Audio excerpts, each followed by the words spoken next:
بسم الله الرحمن الرحيم. الحمد لله رب العالمين. اللهم صل وسلم على سيدنا محمد وعلى آله وصحبه في كل لحظة أبدا عدد نعم الله وفضله. اللهم آتنا من لدنك رحمة وعلمنا من لدنك علما. سبحانك لا علم لنا إلا ما علمتنا إنك أنت العليم الحكيم. بسم الله الرحمن الرحيم. نوينا التعلم وتعليم وتذكر وتذكير ونفع وانتفاع والفرد والاستفادة والحث على التمسك بكتاب الله وسنة رسوله صلى الله عليه وآله وصحبه وسلم ودعاء إلى الهدى ودلة على الخير ابتغاء وجه الله ومرضاته وقربه وثوابه سبحانه وتعالى مع لطف وعافية برحمتك يا أرحم الراحمين. اللهم إنا نسألك علما لدني ومشرب الصافي الهاني يا وهاب يا غني. اللهم إنا نسألك علما لدني ومشرب صافي الهاني يا وهاب يا غني. اللهم نسألك علما لدني ومشرب صافي الهني يا وهاب يا غني. اللهم صل وسلم على سيدنا محمد وعلى آله وصحبه أجمعين. اللهم ألهمنا علما نفقه به أوامرك ونواهيك وارزقنا فهما نعرف به كيف نجيك يا أرحم الراحمين. اللهم إنا نسألك فهم النبيين وحفظ المرسلين وإلهام الملائكة المقربين في عافية يا أرحم الراحمين. اللهم أغننا بالعلم وزينا بالحلم وأكرمنا بالتقوى وجملنا بالعافية يا أرحم الراحمين. آمين. وصلى الله على سيدنا محمد وعلى آله وصحبه وسلم.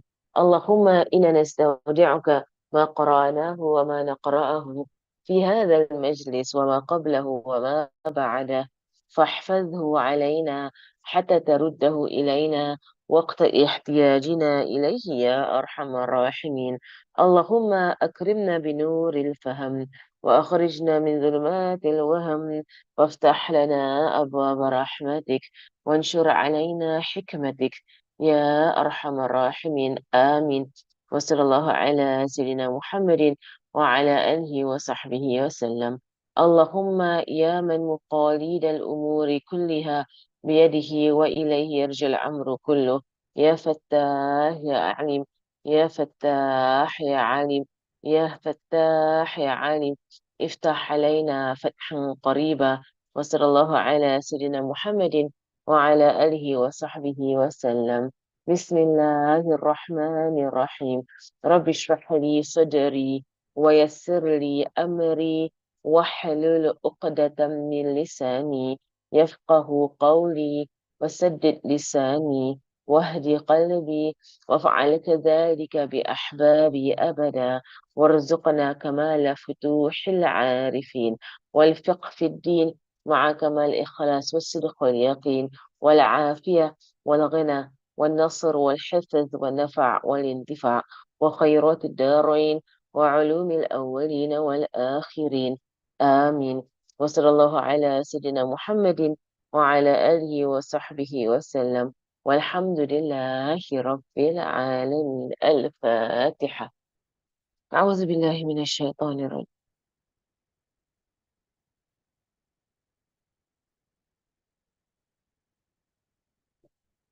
بسم الله. آمين آمين يا رب العالمين. السلام عليكم ورحمة الله وبركاته. Inshallah, we will continue. So regards to the questions right from the hijab class and also from the Dars Fajr, I have finished answering them. So I'm not gonna go through them in class. If you just go to the Padlet, all the questions are answered. I've typed out all the answers, right? So even the Dars Fajr is fully answered. Right, so you can just refer to the Padlet. And I opened up a new section on the Dars Fajr for Ramadan and fasting questions. So at the bottom, right at the bottom, there is a new section. And that is under Ramadan and fasting. Okay, I'm gonna go through quickly at this part. As you mentioned, I want to finish up the sections because the sections on fasting anyway in most fiqh books is a very short section because fasting is very easy. It is very easy. They're very short sections. So inshallah, very quickly, you will finish up fasting, then you go into Hajj and Umrah, which you won't go into, of course. But basically, it's very, very fast, right? It's very short, the section on fasting in most fiqh books because fasting is straightforward and easy, inshallah. Right, just a bit of reminder here and there. Right. So we will hear the last lesson. Right. So now, okay. Um let me just read through this section. Bismillahirrahmanirrahim. So as I mentioned, for the rest of the week, I will just do a little bit of the fiqh, of fasting and of Ramadan, just a bit, and then I'll go into the book on the second half. So the first half is on jurisprudence, right? The laws around fasting. Just a refresher, like a refresher, right, for us to remember, so we don't make mistakes in this Ramadan. And then the second half, it will also be it will have Ramadan flavor to it. Like the same books we will do our usual books, but I will tune the classes to preparation for Ramadan, inshallah. Today is the first day of our class with Ustazah Zainab Al Khatib on the spiritual preparation for Ramadan. I so come for that one later on. I think it is 9 o'clock Singapore. So it should be around 4 o'clock here in Tarim. Okay, Alhamdulillah. فصل ويجب مع القضاء للصوم الكفارة العظمى وتعزير على من أفسد صومه في رمضان يوما كاملا بجماع تام آثم به للصوم ويجب مع القضاء إمساك للصوم في 6 مواضع.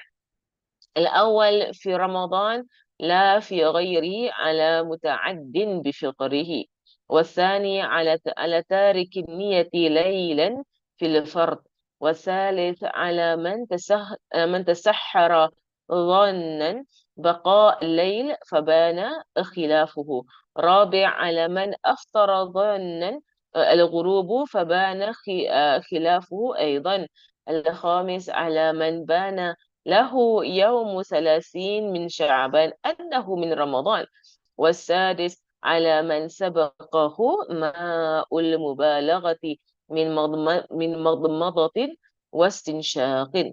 تمام. Section the major kafara, expiation and specified punishment are compulsory together with the making up of the fast for the person, for he, the man, right, who breaks his fast in Ramadan a complete day by having complete intercourse, in which he becomes a sinner, right? He becomes a sinner for breaking his fast, right? It's a major sin. Right? So I think there were a few questions that came the last lesson, and basically it came ahead of the section, right? So just wait for me to finish the entire sections, right, of on fasting and Ramadan. Then the questions all were coming up here, right? The answers to the questions are all coming up here. He covers it. So if a man were to have intercourse with his wife, or even if it's haram intercourse, right? So whether it's zina or whether it is between husband and wife, the kafara is the same. The sins are different, of course. They're both major sins. Of course, if it's zina, it's even more of a major sin, right? I mean, it's a huge sin, right? Someone commits zina in the daytime of Ramadan, or someone sleeps with his wife in the daytime of Ramadan, right? So immediately, of course, his fast is nullified. He has to imsak, and he has to imsak. I mean that even if he was to sleep with his wife, it doesn't mean that he has a ticket right now to go and eat. No, right? He has to imsak still the rest of the day. He has to make up that day. The wife also has to make up that day. Then only on the husband that he has to there's a specific punishment of kafara, which is basically the first thing that there is. It is not by choice, but it is by tartib. It is in order, meaning that he has to do the first thing. If he can't do it, then he moves to the second thing. And if he can't do that, then he moves to the third thing. All right. So it is actually not a choice, but it is by tartib, right? It is in order. He can't just choose from one of the three things. He can't. He has to go in order. So the first thing to do is the first thing that he needs to do is to free a slave, right? To buy a slave and free a slave. If he can't do that, like in our Zaman, there are no more slaves, right? So then the second thing is to fast 2 months in a row without breaking, right? 2 months in a row without breaking. He has to do that. If he's unable to do that for real Sharia reasons, it can't just be because he's lazy or it can't be because he's, working or whatever. No, it has to be real Sharia reasons. Then he needs to feed 60 poor. Right? That is the punishment on the man, right, who breaks his fast in the day of Ramadan, a complete day that he's fasting by engaging in intercourse with his wife. And they say complete day, meaning that he was fasting from the beginning of the day, and that day was compulsory on him to fast. Like, so an incomplete day, right, would be like, for example, someone who was traveling, right, the first part of the day, then they came and then they settled, but they're still travelers, right? Or they were not fasting the first order because they were travelers. Then they came, they're doing imsak, and then he had intercourse. For this person, it's not a complete day. The punishment or the kafara is not on him, right? But anyway, these are matters where they are specific to individuals, which is why I was surprised that like the last lesson, I think on Sunday, someone actually asked about it. Like, I think in my entire my entire years of teaching, nobody has ever asked about this law because no one does it. But subhanallah, someone asked that question the other day, right? On Sunday, someone asked about this, meaning that it is from ignorance. It's from ignorance that if you don't know, right, that you can't have intercourse when you are fasting. But my entire years of teaching, I've never come across anyone who actually had this problem because um uh nobody has intercourse while they're fasting unless you're completely ignorant of this law. And I hope now you know. And now you know it is haram, haram, haram, haram, haram, haram, haram, right? To have intercourse between husband and wife in the daytime of Ramadan and while you are in ihram. There are there are three situations whereby it is haram for husband and wife to have intercourse. Daytime of Ramadan, when you are in ihram, and on menses. Right? And all three situations are major sins. Right? That if a man were to sleep with his wife. Of course, if it's not his wife, if it's zina, that's even worse, right? Because zina, even in normal situations, is a major sin. Okay, there are six situations in which it is compulsory for one to abstain from things which break the fast, right? And also necessitate making up of that fast later, right? So basically, to abstain from things that break the fast here, the meaning is imsak, right? You need to do imsak. Imsak means you behave as if you are fasting, but you gotta make up that day anyway. That is the meaning of imsak, right? So I mentioned previously when imsak is sunnah, right? When imsak is sunnah is when a woman were to be clean from her menses in the daytime of Ramadan, then there's a sunnah, right, of imsak, meaning to enter into the laws of fasting. But you're not fasting because half the day you were on menses, right? And the other half you're not on menses, right? And also for the one who's a traveler, right? So they were traveling, traveling, traveling, and then they arrive at their destination, right? Where they're gonna stay, right? In the daytime of Ramadan. So upon arrival, they have lost the status of traveler. They're no longer travelers because they've arrived at the place of whereby they are settling, right? In the daytime of Ramadan, it is sunnah for them to imsak, right? If they had not been fasting from the early part of the day. Of course, if they were fasting, then continue fasting lah. Don't break your fast. In fact, they can't. In fact, they can't. Right? If they were not fast, if they had been fasting the early part of the day, and when they arrive at the place of settling, like for example, okay, if let's say I arrive in Singapore on Sunday, I'm trying to arrive on Saturday, but let's say I arrive on Sunday, right? In Singapore, right? So which means that I will leave Jeddah 3 p.m. on Saturday. Okay, I don't know what day Jeddah is fasting. Nah, it just occurred to me. I think their Ramadan is Saturday. I think I have to fast. But I'm a traveler anyway. Like I don't know when is Ramadan for Jeddah. I think it's Saturday. or Sunday. Okay, for us, Sunday, like Singapore. Okay, basically the law is that you have to fast whichever land you're in. If they are fasting, you fast. If they are not fasting, then you don't fast.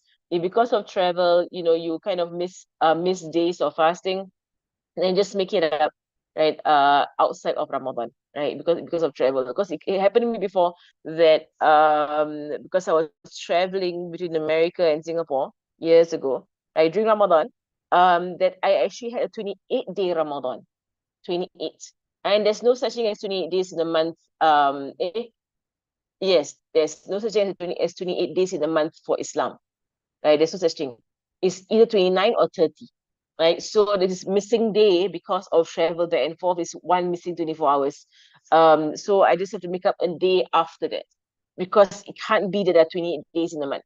It can't be, right? So anyway, these are all. But if you happen to travel right at the beginning of the month or at the end of the month on the days whereby different countries might have different rulings on that particular day, right? So, but let's say, if, for example, I left Jeddah at 3 p.m. and if let's say I'm not fasting on that day, let's say it's the last day of Sha'ban, okay? Because now I don't know if it's the first day of Ramadan or last day of Sha'ban. I have to go and check. So my flight is 3 p.m. If I leave at 3 p.m., right, then on flight, I enter into Ramadan, right? On flight, I enter Ramadan, right? So now I have a choice. If I want to intend, like in the night, right, to fast the next day, and once dawn comes, when I'm on flight, I go into fasting. Okay, and that is recommended. We mentioned before that is recommended because you have to make up your fast anyway, right? Unlike prayer, whereby taking the concession is recommended, right? Because you don't have to make up the prayer, right? Thereafter, if you take the jama' and the qasr, for fasting, not taking the concession when you're a traveler is recommended. Not taking, right? The concession, why? Right? Because you have to make up the fast anyway, right? So you might as well fast, correct? Especially if you're on an aeroplane, it's not a big deal, right? You can just fast, right? So then fast lah. Like fast, just forfeit all the aeroplane food. It's not nice. It's just forfeit the aeroplane food, right? So basically, I begin fasting, right, on the plane. And when I arrive in Singapore, it should be around 9 o'clock in the morning, I continue my fast. That day is valid for me as a day of fast.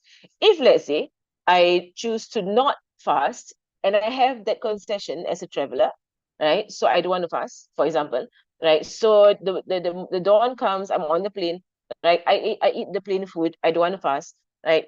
And I arrive in Singapore at 9 o'clock, 9 a.m.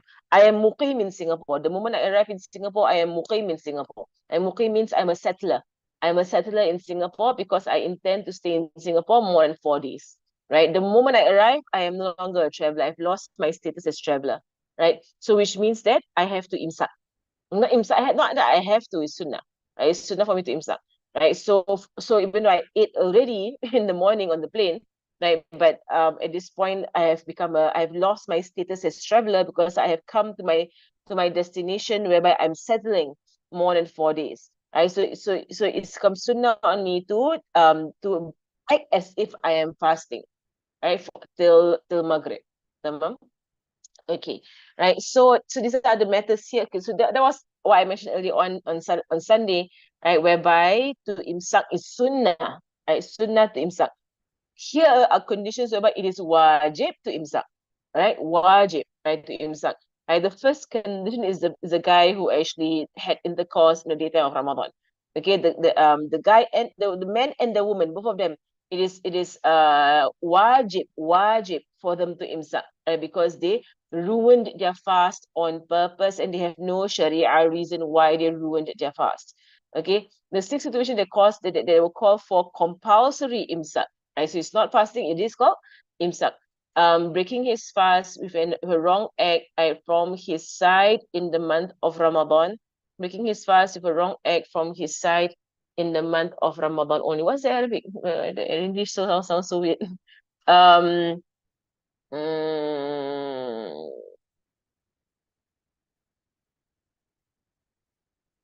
في الأول في رمضان لا في ويجب مع قضاء إمساك للصوم في 6 مواضع في رمضان لا في غيره على متعد بفطره. Why is the English so weird? Right? The first one is breaking his fast even of a wrong act from his side in the month of Ramadan. Okay, I'm not sure what is the wrong act here. But basically breaking his fast. Okay? Breaking his fast from the Arabic, breaking his fast. right, in the month of Ramadan. Okay, so when they say month of Ramadan only, meaning that if you were to fast outside of Ramadan and you break your fast on purpose, right, for no good reason, there is no compulsion of imsak if it's outside of Ramadan.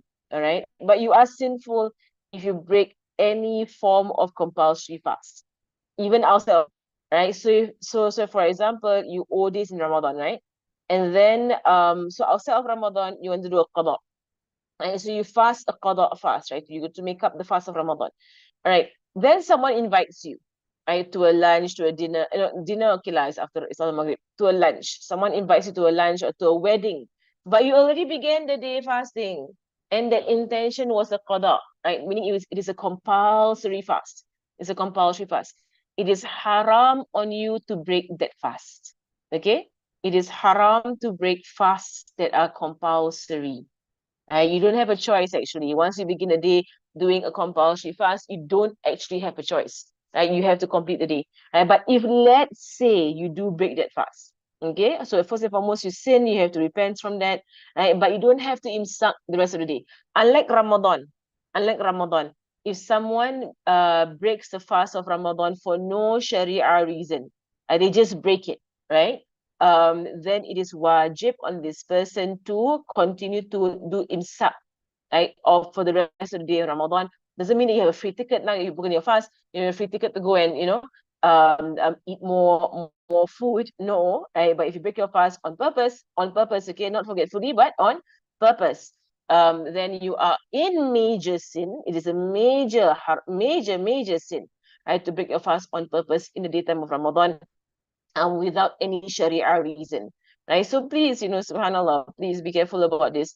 And then it's compulsory on this person, right, to continue the rest of the day in imsak. Number two, the one who omits his intention at night for the fast. This is the question also previously.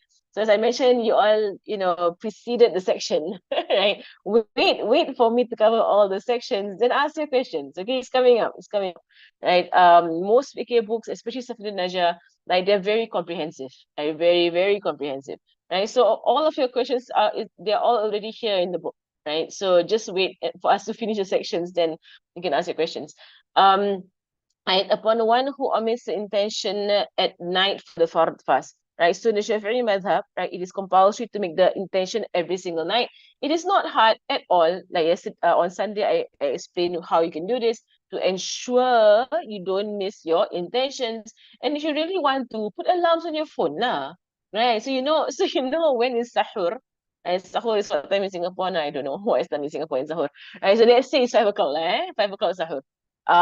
So then, but put an intention. Anytime when you wake up 4:30, you put your alarm, whatever time you wake up, like put it on your phone, right? So make intention, make it very big, right? Intention, remember intention, and remember in niat, put it all in your phone.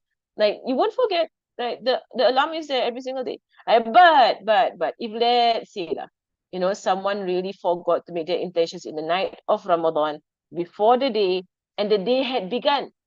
Okay, the day had already begun and they forgot their intentions, right? Then it is sunnah. No, it's not sunnah. It is wajib. It's wajib for this person to imsak the entire day. Then it's wajib for this person to make up the fast after Ramadan, right? Because they had forgotten their intention. Of course, I mentioned in the last lesson that at the beginning of the month we take the Maliki madhab and we do an intention for the entire month as a like a safety net, right? So of course you can rely on that intention and then don't want to make up after Ramadan, right? Or you can just make it up, and because fasting is good for you anyway, right? So just make it up, it won't kill you, inshallah. Number three, right, upon one who has sahur, right, thinking the night still remains, but it was not so. Oh ya Allah, subhanallah, I met so many people, ya Allah. They are not particular about when to stop sahur. This is a big mistake, big mistake. That people they eat the sahur right till like 1 minute before the azan. La hawla wa la quwwata illa billah. It will not kill you to stop 10 minutes earlier. Come on, right? But again, you see, if you make a mistake, right? You see, you like if, for example, you right now people depend on calculations to know when is Ramadan. They depend on calculations to know when is the prayer timing, right? And what makes you so sure that these calculations are entirely accurate to the minute, and to the point that you can eat to the very last minute? And what makes you so sure that your clock, on the wall that you're looking at or your phone is so entirely correct? Now you're not actually seeing the horizon and seeing the break of dawn, right? The real break of dawn in the horizon, right? You are relying on what? Relying on the calendar that says, what time Fajr comes in to the minute, right? And then you're relying on your phone or your clock as to what time it shows. That is so risky, right? Isn't it very risky? Right? That you could that this could very well be inaccurate. Right. Right. So be on the safe side with regards to your religion. And there is a principle in fiqh that to ensure the wajib is wajib. What does that mean? To ensure the wajib, because the ensuring of wajib, I mean taking steps, doing things to ensure the wajib is fulfilled, those extra things become wajib. Right? So for example, right, when you wash your face for wudu, right, to extend, to ensure, right, to extend a little bit, right, to ensure that all of the parts of your face is covered, right, so you're ensuring the wajib, right, that becomes wajib, right? So I can't wash my face exact to the boundary of the hair, because it's possible there could be a tiny part that is part of the face that you missed out or whatever. So you need to extend a little bit, right, into the hair, right? And just to ensure that all parts of the wajib is washed. Correct. Same thing in fasting, right? To ensure the entire day of Ramadan is you are in fasting, right? You need to have a bit of a buffer, right? Before the day, before the adhan of Fajr, right? So that is why there is this entire sunnah of imsak, and it's a lost sunnah, it's a forgotten sunnah. Enforce this sunnah in your households this Ramadan. Enforce. And water also counts. People like, okay, imsak, 10 minutes before Fajr, before and 10 or 15 minutes they do imsak, right? And then they're drinking water right to the last minute. What drinking water and eating food is the same thing, right? I mean, only that water you have to chew lah, and then it goes right through, right? As opposed to eating, whereby you're still chewing away, and then adhan comes in. It is a major misconception that people have, that, oh, if I have food in my mouth and the adhan comes in, I just swallow. La hawla wa la quwwata illa billah. Misconception. Okay, don't do that. I'm not sure who taught you that, right? But I realize a lot of people have that misconception. No, spit it out. And in case in the first place, you're not supposed to be eating till you hear the azan. All right. 10 or 15 minutes before the stated or the predicted azan times. Right? Understand one thing, the timings given to us are not 100%. They are predictions. They are calculations, right? So play it safe with your religion, right? So do an imsak 10, 15 minutes before the stated azan time or the predicted azan time, right? To ensure your fast is sound, okay? Right, so, and in any case, the azan on the radio is a bit late, right? The adhan on the radio is necessarily a little bit after the break of dawn. Okay, so you can't depend on that. You cannot. Okay, right, so you need to do an imsak before that. But if let's say someone is for some reason got the timings wrong, all right, and then they are eating away, and then they didn't realize that they're very near the adhan, and while they are eating, the adhan came in. Adhan of Fajr. Or Fajr, it's not the adhan, but the break of dawn. It's about the break of dawn. Most places, the adhan comes after the come in of the prayer timing in most countries, right? In fact, all countries, right? Because they have to ensure the break of dawn first, and then they call the adhan, right? So it is always after, right? There's always a slight, delay. Always, always. So you cannot wait for the adhan, right? And you can't drink up till the point of the adhan. So let's say someone did that, right? And so now they have broken their fast. From the beginning of the fast, they have broken their fast, right? So what's on this person? Imsak, right? Imsak is compulsory on this person for the day, and they have to make up that day. Okay, that day becomes compulsory for them to qada and repent for being negligent, right? In regards to your fasting. Same thing with the breaking of fast, right? That if somebody were to break the fast wrongly, and this has happened, happened a few times, subhanallah. I think there was one time I was in NUS, and I don't know, subhanallah, right? I was in NUS, they're having the mass breakfast. And so somebody was testing the mic, Sila. And so everybody was around the food. I still remember everybody was around the food and waiting for the adhan.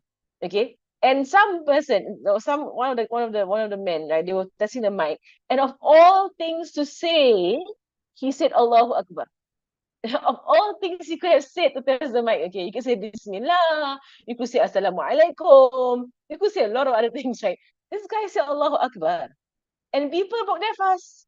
It was an azan. It was him testing the mic. People broke their fast. Then he was like, hey, I'm not doing azan. I'm just saying Allah Akbar. Right? And so the people who broke their fast, they have to make up that day. They have to, I don't know if they announced it or not, but they have to make up that day. They have to. Right? Because you broke your fast, before the Adhan of Maghrib. I know also I've seen a situation whereby the phone went off and the phone began to azan.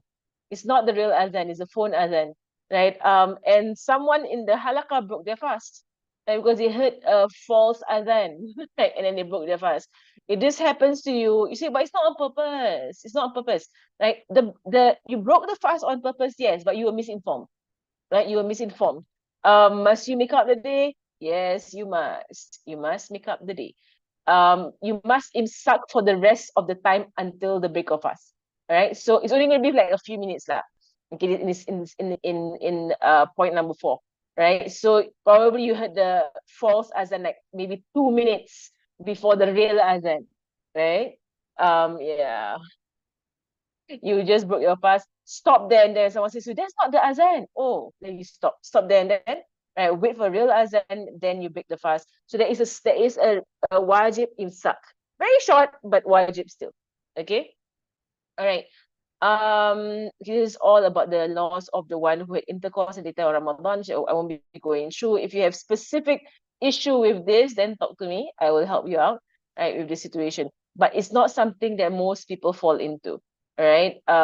So Fatima the day, Nam, right? So like a person who is intoxicated from the night until the morning of Ramadan, it is a binding for him to abstain from things which break the fast and also recover or to make up that fast later. Right? To make up the fast later. Okay, number 5. I'm just going to finish quickly and then we'll go to our book of assistance. Upon one who thinks is the 30th day of Sha'ban, and then it came to his attention, it is the first day of Ramadan. Okay, this happened in the past when sometimes the news of Ramadan comes late to a people. So like in Tarim here, we live in the valley, right? So Tarim also you can't see the horizon because we live in a valley. So in the past, they used to, even till now, till today also, they will send men up onto the mountain, right? And these men will, from the top of the mountain, they will look at the horizon, okay, to see if Ramadan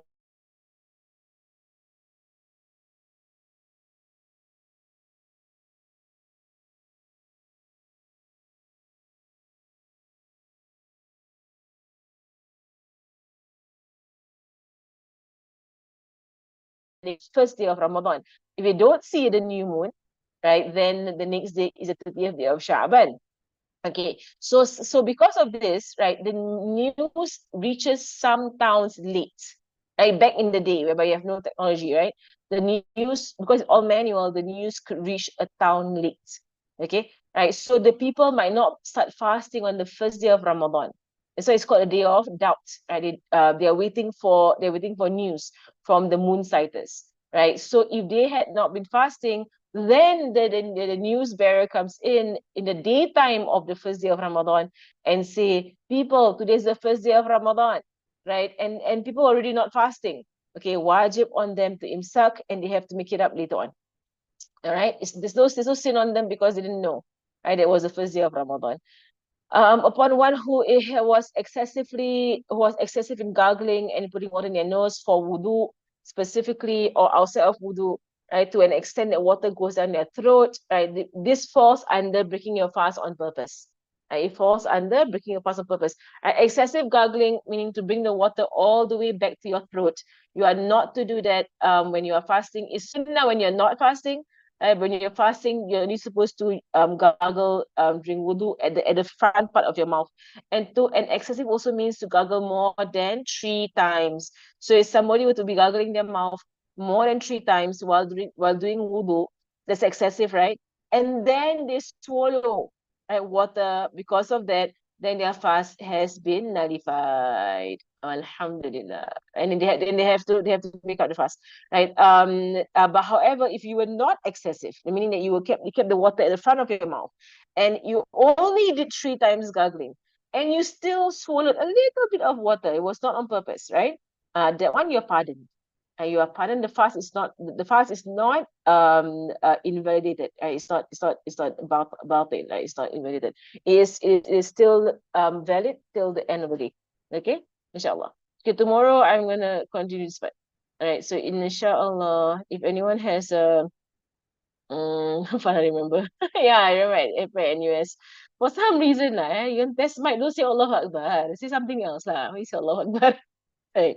Um, um, yeah. So if you're cooking, okay, let me give you like a tip of cooking, okay? So even though, and I want to clarify this, right? Even though it is permissible to taste your food while you are cooking, but you just put it at the tip of your tongue and you spit it out, all right? It is makruh. It's still makruh that is permissible. My advice to you, okay? My advice to you is that if there are children that you can trust their taste buds like in the house, then get them to taste the food for you. But my mother will like, no, they're quite not useful in tasting food. For a lot of kids, it's just nice. Yeah. Anyway, you can just wait for the break of fast, what, and taste your food. Why must you taste your food in the daytime? Unless you're gonna bring your food somewhere else, someone's house or something, right? But even then, it should be fine, right? I mean, I've never come to a situation where I have to taste my food while I'm cooking in the daytime of Ramadan because I'm not a good cook. No. But I have never come to a situation whereby I have to taste my food. You kind of know how to cook, you know? And if let's say you lack salt, after you break your fast and you eat it and you realize, oh yeah, you lack salt, put lah salt. Right? Put in your salt. Okay. Okay. Well, alhamdulillah. Right. But I'm not saying it's haram, it is makruh. Right. But I would just recommend that you just don't do that. This is out of it's ihtiyatan. It's just playing it safe. Right, playing it safe. Okay. Right. But or if there's any woman in the house that's on their menses, that will be the best option. If someone's on their menses in the house, get that particular daughter or whoever who's on her menses to do all the tasting. My mom will do it to us, right? Whoever's on the menses on menses, she's the one who is the.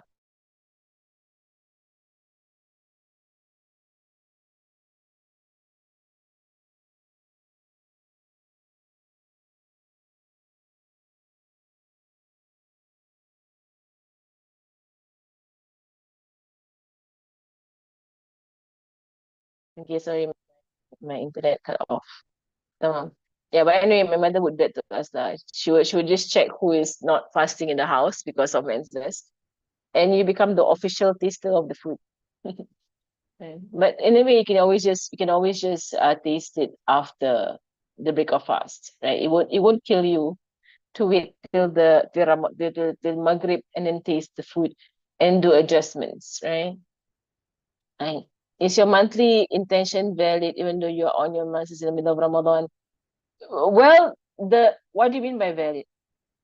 You can't fast, right? So there's of course it's not valid, right? It's not valid because you can't fast, you're on your menses. Mm. But when you come out of your menses, then it kicks in.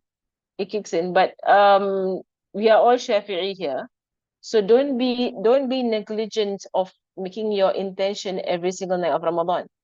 Don't be negligent of that. It's not difficult either. All right. And in fact, it's sunnah in the Maliki madhab to do it every single night. And while the condition is to do it one in the beginning of the month, it's still sunnah to do it every single night. And so don't fall short on the sunnah if it's on the Maliki madhab. The Shafi'i madhab is wajib to do your intentions every single night of Ramadan. All right. It's not hard. It's really not hard. It's really not hard. You are given from Maghrib to Subuh, literally, to make your intentions. All right. Put in an alarm. Right. Put in some effort. Write down, the reminder on the fridge, write down a reminder in your bedroom, write down a reminder in your musalla, write down a reminder on your phone, wall, paper, put it everywhere. You won't forget the intention. Okay. And especially if you make it a habit, right? You won't forget, inshallah. All right. Allah